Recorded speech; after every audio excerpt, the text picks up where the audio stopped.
napakahalaga ng pagkain sa bawat tao.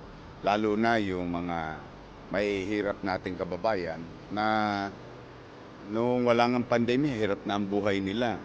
Mano pa itong dumating sa ating pandemya, talaga nagpapatong-patong ang nagiging problema ng tao sa pangkalahatan. Ang ayudang ito ay magpapatuloy hanggat kaya natin. Maitawid lang natin ang ating mga kababayan sa pandemya. 700,000 families ulit, more or less.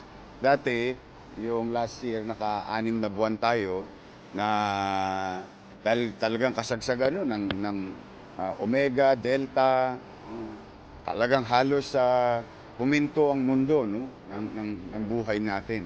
So, tuloy-tuloy lang to hanggat kaya natin, no? Sa lahat ng almost 700,000 families in the city of Manila. Para walang magutom.